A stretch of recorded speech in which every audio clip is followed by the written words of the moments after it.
Hi everyone, it's great to see you. Today I'm going to be digging up some daylilies. This is the time of year that a lot of people find that it's a great time to divide your daylilies if you're getting big clumps. Usually you need to divide your daylilies about every 3 to 5 years. Otherwise they start to not perform as well. A lot of times in the middle of your clump, it won't do as well.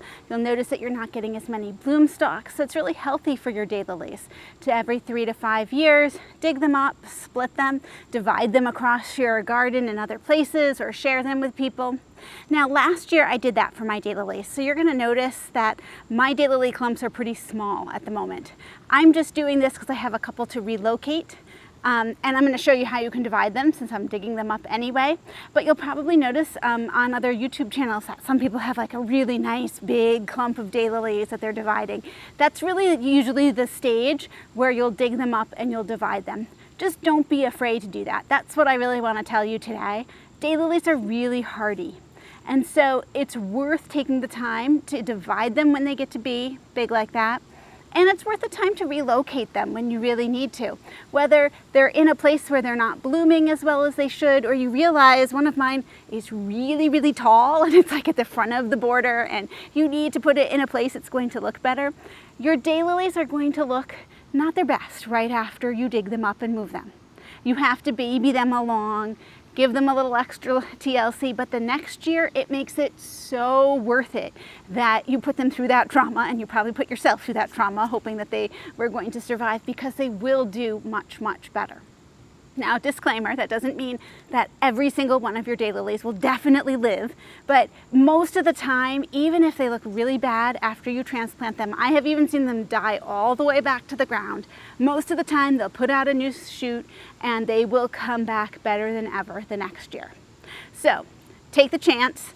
Move a daylily if you feel like it needs to be moved. Divide those clumps that are maybe so big they're not doing as well. And I'll show you how I do this on some of the smaller little pieces that I have that just need to be moved today. Let me get digging here.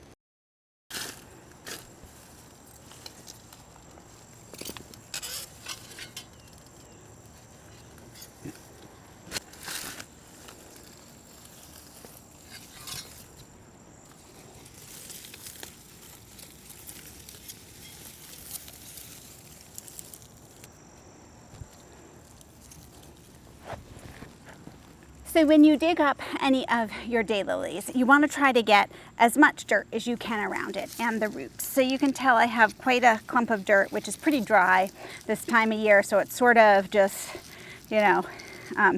crumbling here. And then you're going to take off any of the dead leaves that you have, sort of clean this up. And you can use scissors for that.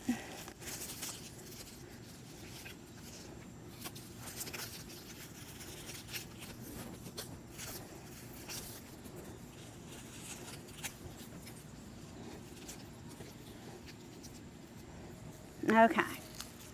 What it's important to have is to have the crown of your plant intact, and that's where it attaches to the dirt here, and as many roots as you can. Now I tried to get all the roots when I dug them up, but I can tell that I cut through some here. So that's okay. If you notice that, don't worry about it. And then you take a look, and usually you can tell that there are some fans. Now this is kind of past its prime, so I'm going to get some scissors.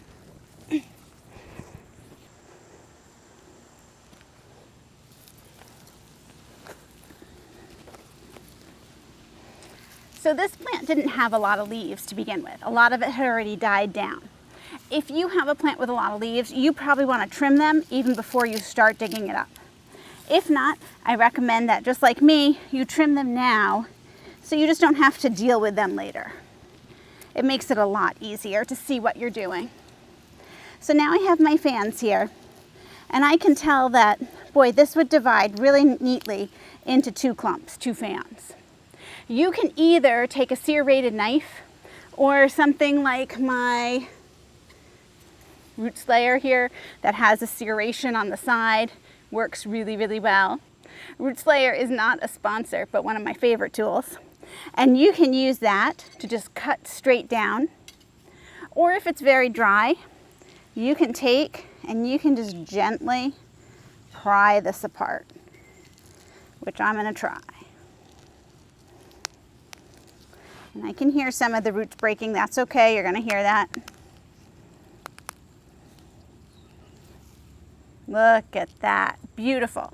So I have a lot of roots still intact here. I still have the growing crown piece here, and now they're ready to be transplanted. And be prepared, they already are sort of at the end of the season here. Once you start to replant these, they do go into shock. So I have even seen it where all the foliage dies right down and they'll send up new shoots. Your daylilies are very hardy and they really want to live. So yes, you might lose one or two here or there, but most of the time, if you give them that little bit of added attention, make sure they're watered fine and taken care of, they will come back fine next year. They won't look their best the rest of this year, but don't worry about that. So I'm not sure where I'm putting these quite yet, so I'm going to add them to a pot that I have. Boy, there's so many roots here, I have to get a bigger pot. Be right back. I'm back, bigger pot. So you want to make sure you have plenty of space for your roots, and you just sort of make a little mound of dirt in the bottom or in your garden. Spread those roots out right over that mound. And then you do want to make sure that they're covered up. Not too high, but high enough to sort of cover that crown area that you have, and make sure that they're sort of nicely packed down, not too hard, but enough so that your plant isn't going to tip over. And then give it a good watering. And then this one is either ready to give to a friend or find a new location. Now I'm going to plant the other piece that we have here, keeping as many roots as we can. Okay, with a little water, these two are all set here. Now let's see what else I need to do. So I have another daylily that I'm going to dig up. This is U.S.A. U.S.A. has been here 2 years, and the first year it bloomed great. This is not a good location for it. It did not bloom at all this year. I really feel like it's not situated in the correct place, because U.S.A. does great for me in other places. So I'm going to dig it up to relocate it. I will split it just so I can show you how I do that.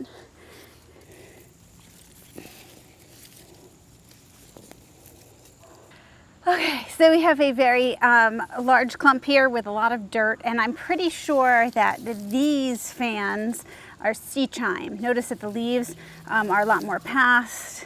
These tend to grow very straight, so I think this is U.S.A. and this is sea chime. So I need to separate those out. So I'm going to take these fans, are kind of clumped together, and divide right here. And I'm going to do it with a shovel.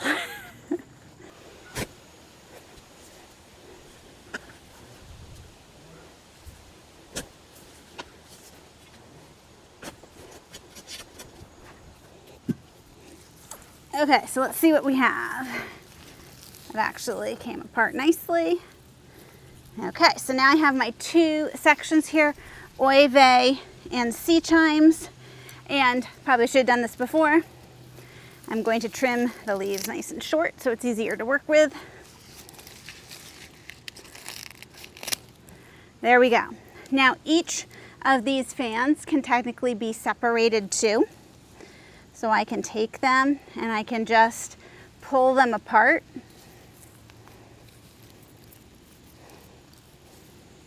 Or use a shovel, that's easier.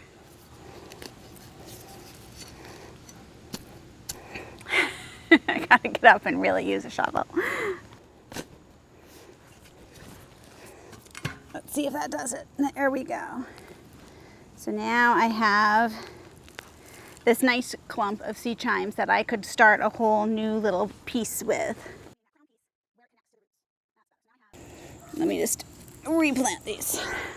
Okay, so U.S.A. is going to be transferred into our side garden that they are actually starting to dig up in a week. So all I have to do is keep U.S.A. okay in this container for about a week and a half, and then it can go live in its new spot in the garden. I'm just going to situate this in here. Looks good. I'll give it some water and we'll be all set. U.S.A is now planted and will live here for about a week and a half before it gets transplanted into the new side garden that they're going to dig up in a week. I'm so excited about this. So I have a number of plants that are going to be transplanted over there. I have some new plants that I've already bought that you probably have noticed that are like sitting around the yard, and I'm just trying to keep them alive until they can actually go in the ground where they're supposed to be. I'm just so excited to have a new place to plant. It's really, really hard to resist getting things to put into the new garden, even though the new garden isn't here yet.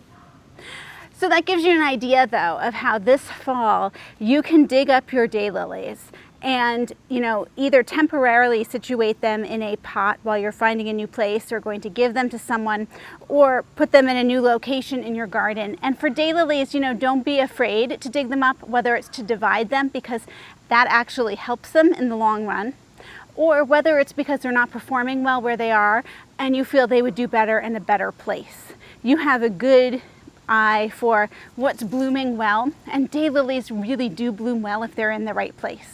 So, you have to just make that daring move to dig, and if you cut a couple roots, that's okay. You're really aiming to keep the crown intact here, to keep as much of a root ball in the dirt as you can, and then baby them along, even if they don't look great until the next season.